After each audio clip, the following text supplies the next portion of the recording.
All right, hey guys, meteorologist Doug Hetty want to update you on severe weather chances, of course, rolling in later on today. Next several hours, we have no issues, so don't worry about it. But once we get into that kind of 5, 6, 7 p.m., 8 p.m. range, we do need to keep our eyes on things. We do have a high risk for severe weather. This is mainly north central Oklahoma and then back through northeastern parts of Oklahoma, and then it's greatly going to decrease as you work farther north and farther northeast.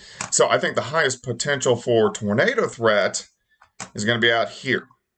So kind of south of Wichita, down to Oklahoma City, just to the west of Tulsa, west of Bartlesville. That's going to be your highest potential for tornadoes. Your secondary line is going to be down through Tulsa and then up to about Grand Lake, Miami, over to Independence, and then your third tier is going to be up, Pittsburgh, Joplin, Monette. So the highest threat for tornadoes by far is going to stay to the west of the region, but it's still something we want to watch, especially along the Kansas-Oklahoma state line as these storms move in during the evening hours. So our severe threat is mainly from, let's say, 5 p.m. until 11 p.m.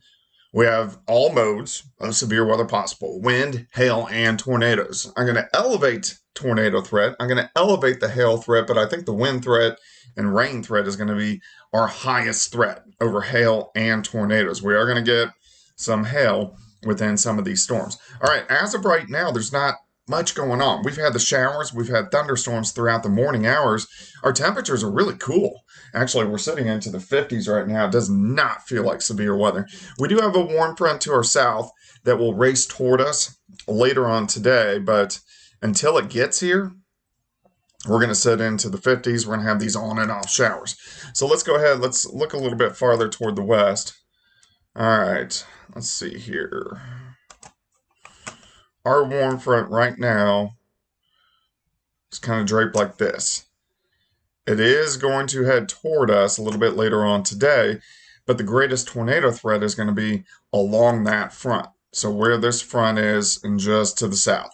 So that's why there's that high risk for tornadic activity across north central and northeastern parts of Oklahoma. Everybody north of the front, you're really not going to see any severe weather. Now, by later on today, the placement of that front, so let's say by the evening hours, is going to look like this.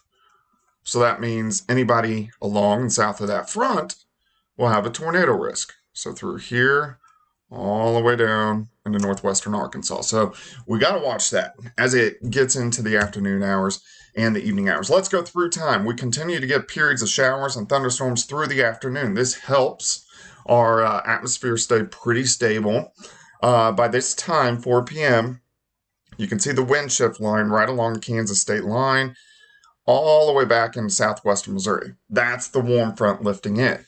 After 4 p.m., 5 p.m., 6 p.m., you can see this line of storms trying to work in.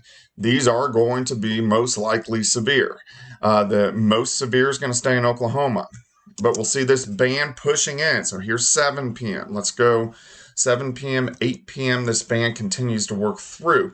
But again, I think the highest tornado threat is going to stay in north central Oklahoma and northeastern Oklahoma. We do cover a lot of areas in northeastern Oklahoma, from Nowata to Welch, Miami, Commerce, Grove, down toward Veneta, and also I'd be a little bit concerned in northwest Arkansas as well.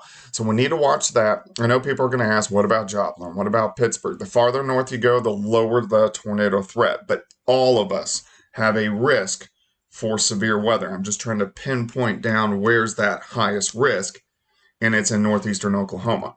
So let's go back here just a bit. So let's watch these storms as they start to develop over the next several hours. They're going to start popping just south of Dodge City into the panhandles of Oklahoma and Texas, and then race east as we go through the afternoon into the evening hours. So these are going to race right along the state line, and then we'll get a band that starts to dive southeast. And then we'll get some that kind of spread up toward the north. So we're just going to have to see what gets going. But we do have that severe threat, highest threat, north central Oklahoma, northeastern Oklahoma. All of us, we do have a tornado threat, but that's where the highest threat is going to be confined. Of course, I'll be at work here in a few hours. I'll get you guys another update, and just wanted to let you guys know what is going on right now. If the clouds stick and these thunderstorms don't break, if that warm front doesn't get in here by 3, 4, 5 p.m., we're going to be okay. So a lot of things have to come together over the next few hours, but we do have that risk. So just wanted to keep you guys updated. All right, guys, chat soon.